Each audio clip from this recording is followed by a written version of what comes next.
Es para mí un gusto y un placer el poderles saludar en esta preciosa hora. En este momento quiero compartir con ustedes lo que es una reflexión de la palabra del Señor. Así que yo le invito ahí donde usted se encuentra en este momento. Le quiero pedir de favor que usted me preste los próximos minutos, se pueda concentrar cuando usted le dé play a este video, podamos los minutos que siguen, el poder compartir lo que es la palabra de nuestro Dios Todopoderoso. Amén. Antes de iniciar, me ayuda, vamos a orar, nos ponemos en las manos de Dios y luego entramos con lo que Dios quiere hablarnos en esta hora. Padre, queremos en este momento pedir la dirección de tu Espíritu Santo, que tú nos hables a través de este video, el cual mi hermano, mi hermana en este momento se apresta a escucharlo, que a través de lo que tú me has regalado para compartir con tu pueblo nos puedas hablar, puedas instruirnos y sobre todo puedas, mi Dios eterno, hablar a nuestras vidas para traer una palabra de consuelo, de aliento, de motivación en medio de esta crisis, en medio de esta adversidad que cada uno de nosotros está atravesando. Te lo pido en el nombre de Cristo Jesús. Oramos, amén y amén.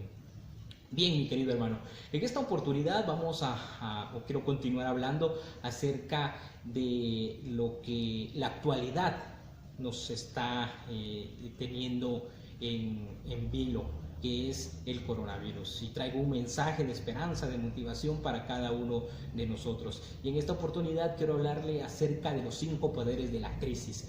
Cómo manejamos nosotros la crisis en la vida va a determinar el rumbo de nuestra existencia. Cómo manejamos nosotros la crisis va a determinar el rumbo de nuestra existencia. Había un filósofo español, Eugenio Tellas, que decía: en la vida hay que morir varias veces para después renacer, y las crisis, lo que estamos pasando nosotros, aunque nos atemoriza, vaya si no, nos sirven para cancelar una época e inaugurar otra. ¿Para qué sirven las crisis, mi querido hermano? Para cancelar una etapa de nuestra vida e inaugurar otra. ¿Cuántos de nosotros no hemos tenido que cancelar ya etapas de nuestra vida ahorita? Porque así la crisis lo ha querido y lo ha provocado, y hemos tenido que cancelar muchas facetas de nuestra vida, pero se van a inaugurar otras, así que hay que mantener la fe. Había otro filósofo francés que él decía: en las grandes crisis el corazón se rompe, pero se forja.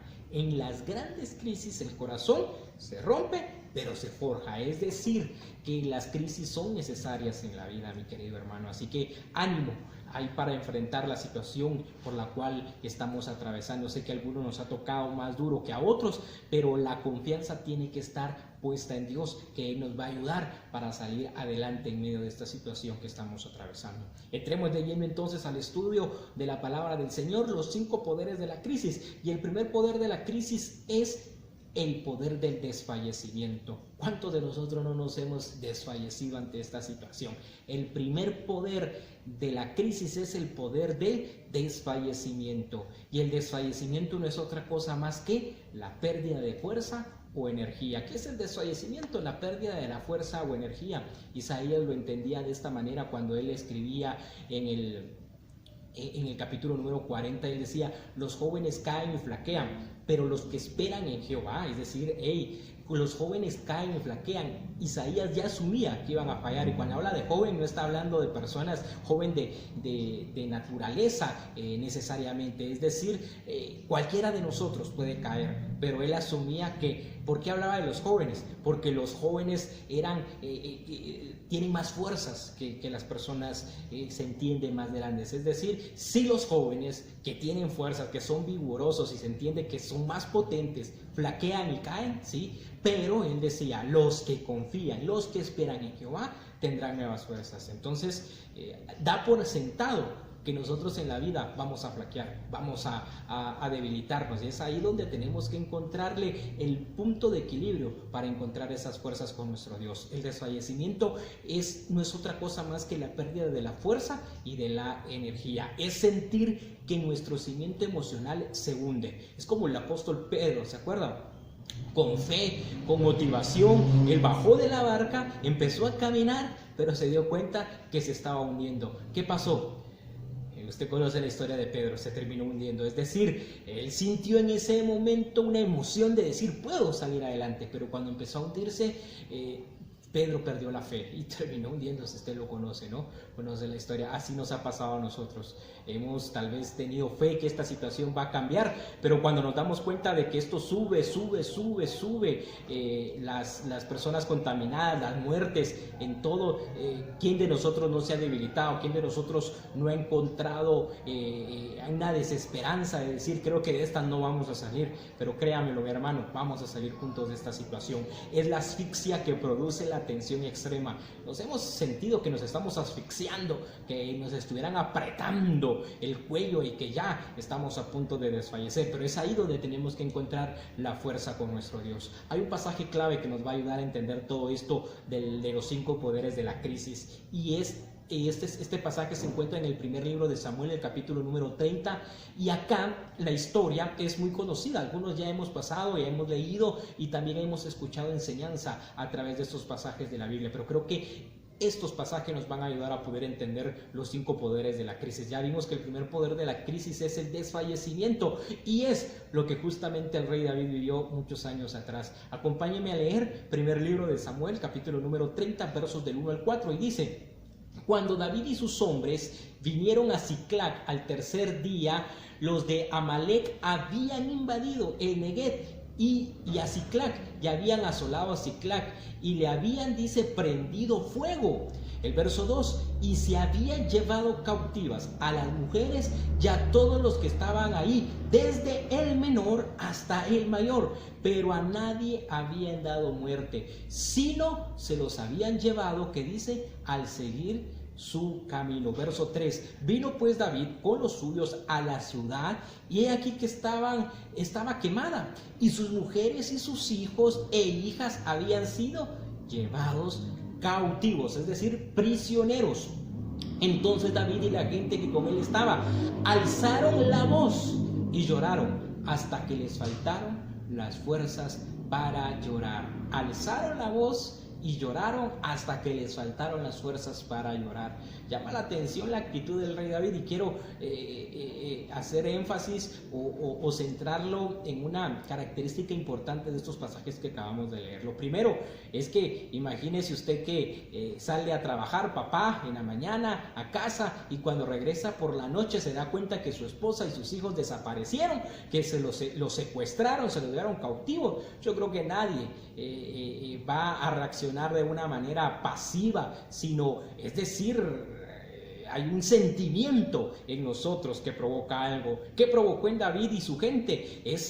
Alzó la voz y lloró. Aquí viene lo que quiero compartir con ustedes. La pregunta es: ¿a quién alzó David la voz? ¿A quién lloró? Porque dice la Biblia, el verso 4 termina diciendo que hasta que las fuerzas ya no fueron suficientes. El problema es que David alzó la voz, no se sabe a quién, menos a Dios.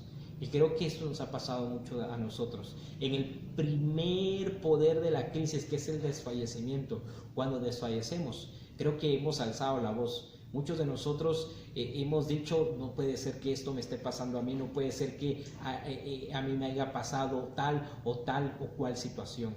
Pero el punto es no que no estemos conscientes de nuestra situación o que no nos quejemos. El punto es hacia quién nos estamos quejando. David alzó la voz y lloró hasta que las fuerzas ya no tuvo más para poder llorar. El problema es que ¿a quién?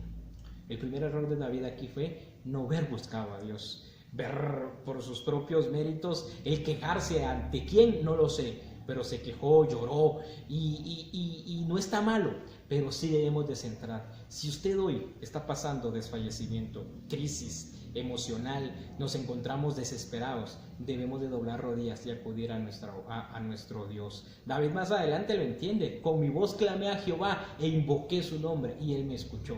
En mi angustia clamé yo a Jehová, dijo David más adelante escribiendo en un salmo. Entendió que había que centrar su oración en Dios. Y lo tercero que aprendemos de este pasaje es justo lo que aparece y lo que usted observa en pantalla, y es que nos han enseñado equivocadamente que el llorar pareciera ser un signo de debilidad, pareciera ser que llorar para los humanos, las lágrimas no van, pero este mito que llorar es un símbolo de debilidad o pérdida de la fe Al contrario, llorar es humano, es de humanos. Y las lágrimas las puso Dios con la finalidad de sanar el alma. Es decir, son las lágrimas, son lo que exteriorizan lo que por dentro llevamos dentro del alma. ¿Es bueno llorar? Sí, mi querido hermano. No tenga miedo usted de llorar ahí en su cuarto, en su casa, en su hogar, con su familia, pero que tenga sentido, no como David que lloró y alzó la voz a dónde no se sabe.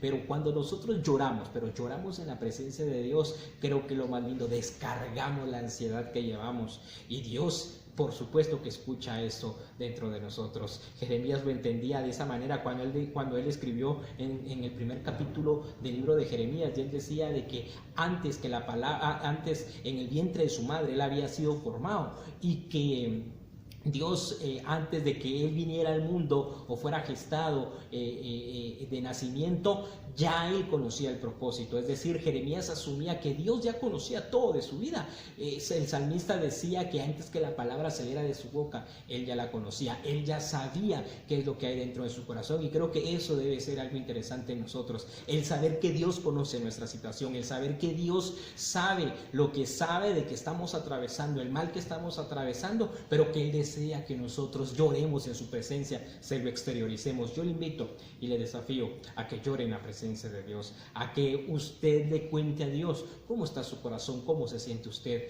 en este momento. El segundo poder de la crisis, ya vimos el primero, es el poder del desfallecimiento. El segundo poder de la crisis es el poder de la angustia. Creo que usted dirá cuál es la diferencia entre desfallecer y angustiarse. El desfallecer es un momento cuando uno desfallece que ya no quisiera saber uno absolutamente de nada, y es un momento, es un estado. En cambio, la angustia sigue siendo un estado muy parecido al desfallecimiento, pero es un estado prolongado que va a depender de nosotros quedarnos ahí o salir. David pasó del desfallecimiento a la angustia, o sea, un nivel más de desesperación, y está en nosotros el mantenernos todos los días angustiados. Muchos se levantan con aquello de decir: ¿será que hoy me voy a contaminar con esta enfermedad? ¿Será que hoy voy a lograr tener para poder comprar comida, para poder movilizarme? Créamelo, mi hermano, vivimos angustiados como usted no tiene idea. Yo he tenido que salir todos estos días a tener que hacer diligencias, y en las mañanas, cuando uno sale temprano, veo a la gente corriendo, y para no contarles que en las tardes es mucho peor todavía el tráfico, la gente desesperada queriendo llegar a casa porque el toque de queda ya va a ser, la gente loqueando, angustiada, desesperada, realizando movimientos de aquí por allá. Es decir, mi querido hermano, si no sabemos nosotros manejar esto, muchos de nosotros podemos quedarnos en este segundo estado. Ya hemos desfallecido muchos de nosotros, pero muchos hemos decidido quedarnos en el estado de la angustia, y así nos hemos pasado. Si no, mire al rey David. Pero antes, acompáñenme a ver esta cápsula o esta frase que un filósofo alemán de nombre Martin lo escribía, y él decía que la angustia es la disposición fundamental que nos toca ante la nada. ¿Qué está diciendo? Se lo repito otra vez: la angustia es la disposición fundamental que nos toca ante la nada. O sea, la angustia no sirve para nada, mi querido hermano. No va a cambiar la situación. Aunque nos angustiemos más y todos los días estemos así, no va a cambiar la situación por encontrarnos o quedarnos en la angustia. El filósofo decía: no sirve de nada, nos toca ante la nada lo que es la angustia.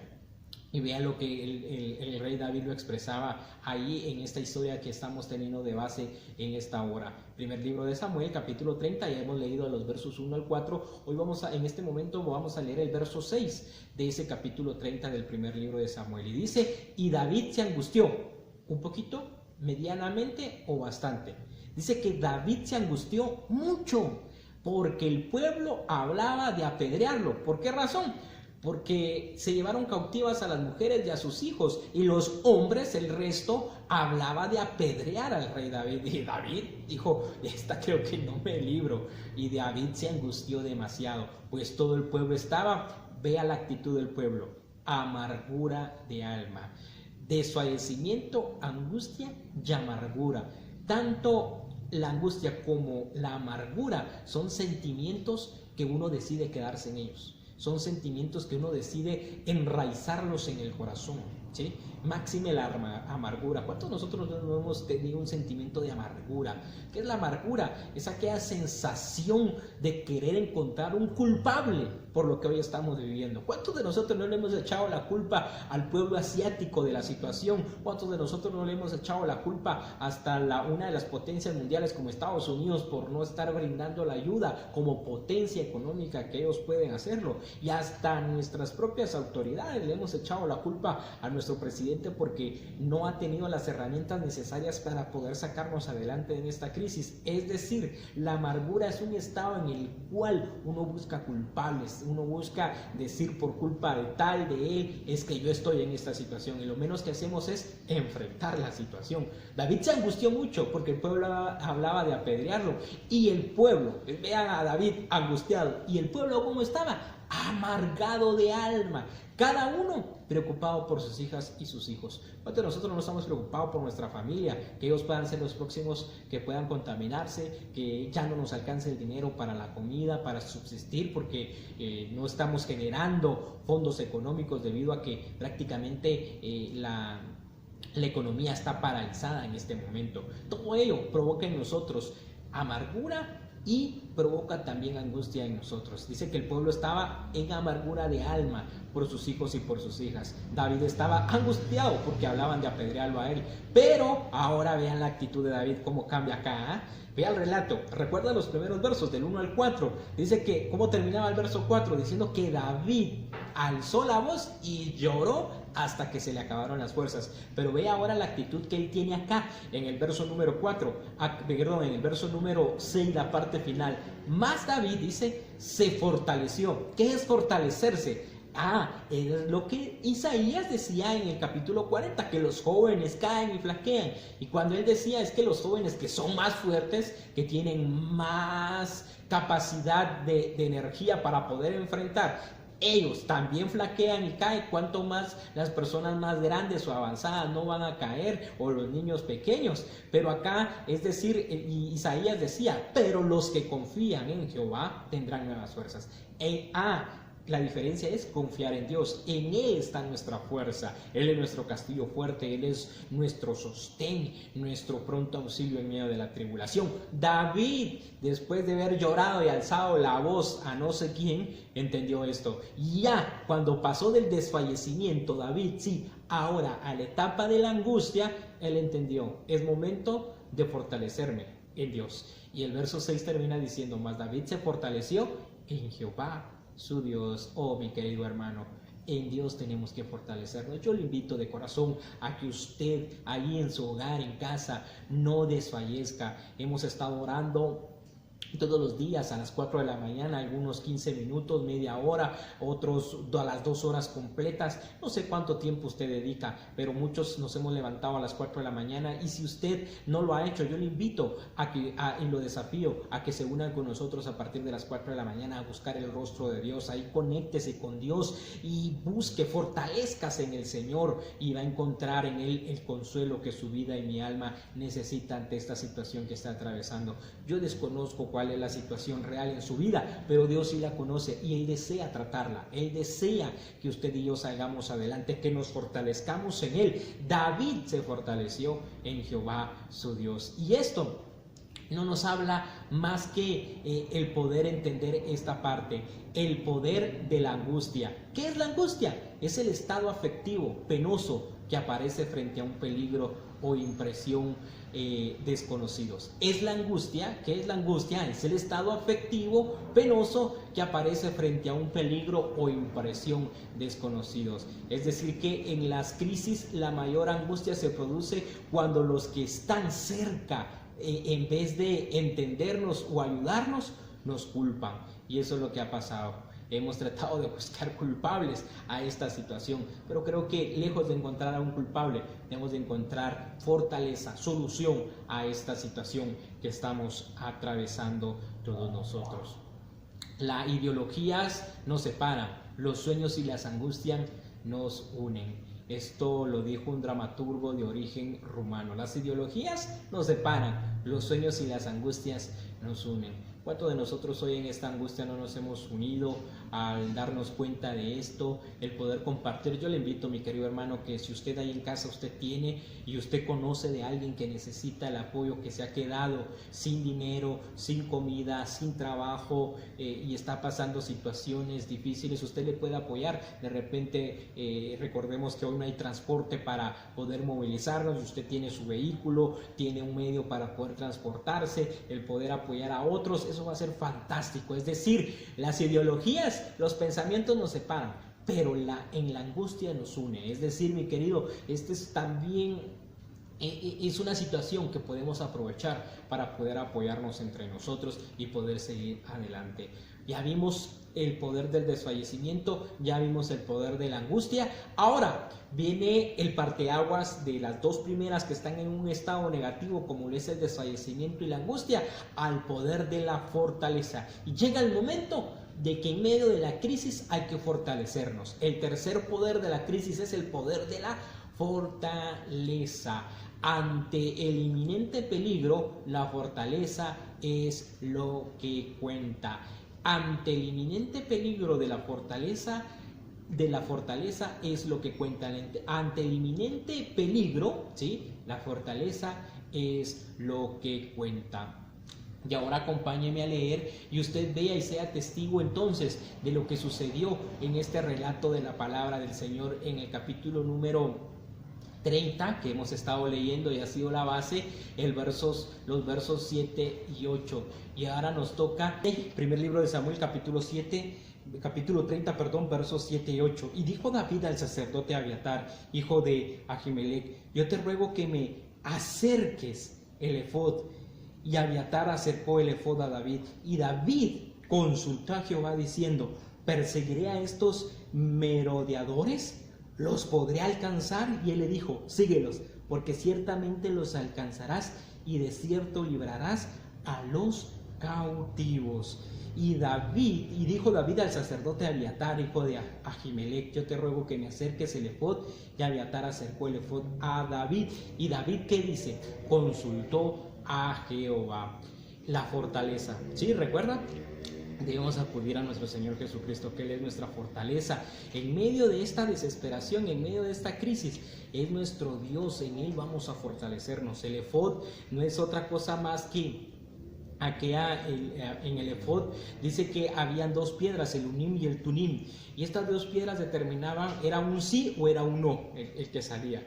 Y dice que David va, se acerca y trata de consultar a Jehová, dice, a través del sacerdote Abiatar, a través del sacerdote Ahimelech, y le dice: bueno, Dios, ¿vamos a la guerra o no vamos? ¿Vamos a obtener la victoria o no? Pero acá el punto es consultar a Jehová. Mi querido hermano, consultemos a Jehová. Consultar a Jehová, ¿qué es? Es como cuando usted va a una cita con el médico, usted va a una consulta, de ahí el término relacionado, ¿no? Una consulta. ¿Y a qué va usted a la consulta con el médico? Y usted le dice: bueno, doctor, a mí me está pasando esto, siento esta dolencia, tengo esto, y el doctor viene y hace un análisis de su vida, ¿no? Y le dice: bueno, usted tiene esto. Es decir, necesitamos ir a consulta con nuestro Dios. Necesitamos ir a consulta y decirle: Dios, estos son los síntomas que tengo. Estoy desfallecido, estoy en angustia, estoy en amargura, yo deseo que tú me trates. Y el Señor dice: hijo, esta es la medicina. Y creo que no hay mejor medicina que su palabra, no hay mejor medicina que la oración, que su presencia en nuestras vidas. Dice que David consultó a Jehová a través del sacerdote Ahimelech, y Dios le dice: bueno, ciertamente los alcanzarás y de cierto librarás, dice, a los cautivos. La verdadera fortaleza viene de Dios. Cuando todo lo demás se cae, levanto la vista y lo veo a Él con toda su majestad, diciéndome: no temas, yo estoy contigo para librarte. Ese es nuestro Dios todopoderoso. Nada es tan difícil que no pueda conseguirse a través de la fortaleza. Nada es tan difícil que no pueda conseguir la fortaleza. Y mire quién dijo esta frase: Julio César, el emperador romano. Nada es tan difícil que no pueda conseguir la fortaleza. Si queremos ser un poco más bíblicos, mire lo que dice el apóstol Pablo. Y él decía: todo lo puedo en Cristo que me fortalece. ¿Ve? La fortaleza, ¿de dónde viene? De Cristo. Todo lo puedo en Cristo, pero todo lo voy a poder a razón de fortalecerme. ¿Cómo me fortalezco en Él? Consultándolo, como lo hizo David. David consultó a Jehová, ¿sí? Y se fortaleció. ¿Qué es la consulta? Es la búsqueda de Dios, es exteriorizarle a Dios, decirle: Dios, esto es lo que siento, esto es lo que estoy pasando, necesito tu ayuda, necesito que tú me saques adelante de esta situación. Y creo que Dios puede ayudarnos, mis queridos hermanos. Pasamos a la cuarta etapa de los 5 poderes de la crisis. Ya hemos visto las dos primeras etapas del poder de la crisis en forma negativa, que es el desfallecimiento y la angustia. Hemos visto el tercero, que es la fortaleza. Y este cuarto, nos aprestamos a tener el poder. ¿Para qué? Para la victoria. Es el cuarto estado, o los 5 poderes de la crisis. El cuarto es el poder de la victoria. Y vean lo que dicen los versos del 18 al 20 de ese capítulo 30 del primer libro de Samuel. Versos 18, 19 y 20. Y libró David todo lo que los amalecitas habían tomado, y asimismo libertó David a sus 2 mujeres, y no les faltó cosa alguna, ni chica ni grande, así de hijos como de hijas, del robo y de todas las cosas que le habían tomado. Todo lo recuperó David. Y el verso 20 termina diciendo: tomó también David todas las ovejas y el ganado mayor, trayéndolo todo delante, y decían: este es el botín de David. Qué lindo, mi querido hermano. Y yo tengo fe de que esta palabra va a ser rema en nosotros, se va a hacer realidad en nosotros, va a germinar en nosotros, y hacemos nuestro estos versos de la palabra de Dios. Es decir, que cuando la crisis termine, que cuando esta pandemia expire, nosotros vamos a recuperar todo lo que es nuestro. Dice que hijas, hijos, ganado, todo lo recuperó David, y eso es lo que esperamos en Dios. Nuestra fe está puesta en Él, que recuperemos nuestra paz, nuestra tranquilidad, que recuperemos nuestro empleo, que recuperemos la estabilidad de nuestra empresa, que recuperemos nuestra audiencia y nuestra asistencia a las iglesias, que recuperemos nuestra libertad, que hoy estamos cautivos. Es decir, Dios puede hacer grandes cosas a través de ¿qué? De entender que este cuarto poder es el poder de la victoria. Cuando más angustiado y más desesperado y más amargados nos encontremos, debemos de depositar nuestra confianza en nuestro Dios Todopoderoso. El apóstol Juan decía: y esta es la victoria que ha vencido al mundo, nuestra fe. Y esta es la victoria que ha vencido al mundo, nuestra fe. Nuestra fe tiene que estar cimentada en Dios, mi querido hermano, para poder seguir adelante, para poder enfrentar estas adversidades que hoy por hoy nos encontramos atravesando todos nosotros. Y termino con el quinto poder en esta hora, y es el poder de la unidad. Ya vio por qué le decía que las últimas 2 estaban en positivo. Uno es la victoria y ahora es la unidad. Y esto es importante, mi querido hermano, que nosotros mantengamos la unidad ahí en casa. Gracias a Dios porque Iglesia Maná del Cielo se ha unido a través de un grupo en el WhatsApp, también un grupo en la red social del Facebook, y nos ha fortalecido porque ahí hemos subido extractos de la palabra de Dios, devocionales, lecturas, palabras de ánimo, frases. Nos hemos comunicado, cada quien ha exteriorizado lo que siente, hemos compartido el mensaje de la palabra de Dios en vivo. Es decir, ha habido unidad a pesar de lo que estamos atravesando, y esto es importante que lo mantengamos, mi querido hermano. Vea lo que dice ahí mismo en el primer libro de Samuel, el capítulo 30, solo que ahora nos toca ver los versos 23 y 24. Y acompáñame a leerlos, versos 23 y 24. Y dice el verso 23: y David dijo: no hagáis eso, hermanos míos, de lo que nos ha dado Jehová, quien nos ha guardado y ha entregado en nuestras manos a los merodeadores que vinieron contra nosotros. ¿Y quién os escuchará en este caso? Porque conforme a la parte del que desciende a la batalla, así ha de ser la parte del que se queda en el bagaje. Les tocará parte por igual. Es decir, mi querido hermano, David dice: tanto aquellos que me acompañaron a la guerra a obtener la victoria, como aquellos que se quedaron en casa cuidando lo poco o lo nada que nos había quedado, dice David, ellos también van a recibir lo mismo, es decir, la misma cantidad.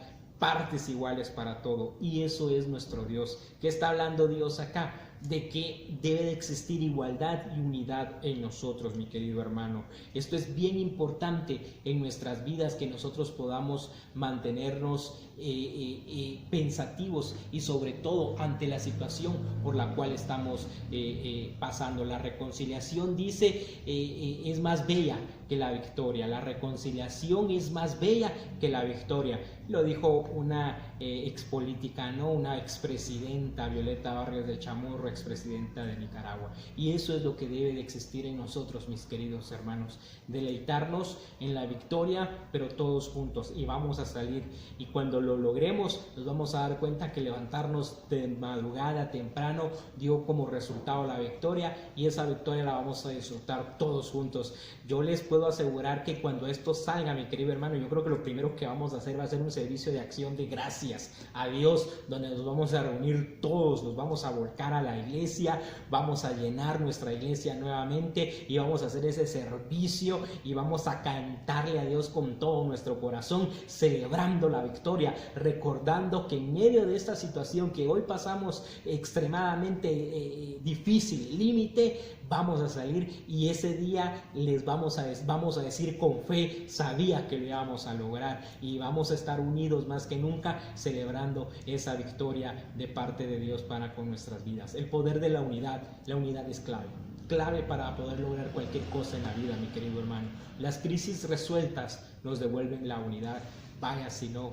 Yo creo que después de esto, mi querido hermano, vamos a estar más unidos que nunca en la iglesia, buscando a Dios, trabajando juntos en unidad, en armonía, como la palabra de Dios nos lo dice. Si luego de la crisis el hogar sigue dividido y las relaciones rotas, entonces no se ha registrado victoria alguna. No cabe duda que esta frase encaja muy bien. Si luego de la crisis el hogar sigue dividido y las relaciones rotas, entonces no se ha registrado victoria alguna. Mi querido hermano, cuando esta crisis termine y estemos nuevamente buscando la presencia de Dios, debe de existir unidad en nosotros para que esto se mantenga y que aprendamos de lo que hoy estamos viviendo de esta crisis.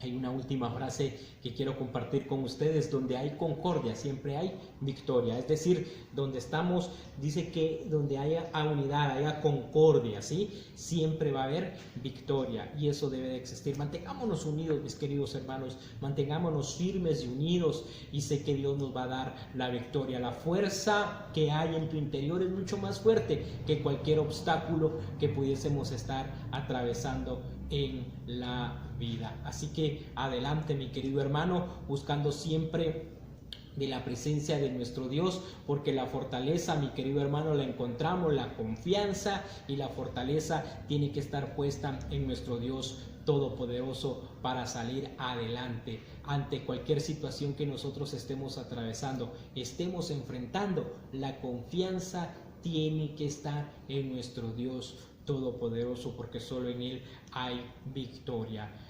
Yo estoy contigo para librarte, dice nuestro Dios todopoderoso en Jeremías capítulo 1 verso 8. Así que gracias, mi querido hermano, por verme prestado su atención estos minutos. Sé que esta palabra ha podido traerle edificación a su vida y yo le motivo a que nos mantengamos firmes, buscando siempre de la presencia de nuestro Dios todopoderoso, porque a eso nos ha llamado el Señor, a la unidad, a mantenernos firmes, a buscar de su presencia y sobre todo a poder marcar la diferencia. Así que permítanme orar, ¿sí? Y terminar este momento de reflexión de la palabra de Dios a través de la oración. Padre, queremos darte gracias por lo que tú has hecho en nuestra vida. Sé que tú sigues trabajando y obrando en cada uno de nosotros. En esta oportunidad hemos podido escuchar tu palabra, los 5 poderes de la crisis, a través de este pasaje de la vida de David. Yo creo que al igual que él tenemos que recordar que todo tiene un propósito y que esta situación que hoy estamos viviendo tú la has traído para bien y no para mal.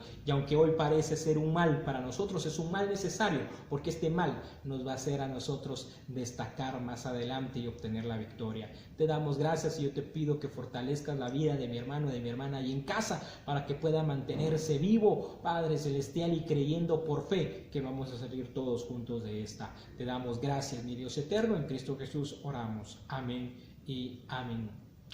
Que el Señor me les bendiga gratamente, mis queridos hermanos. Será hasta una próxima oportunidad. Amén.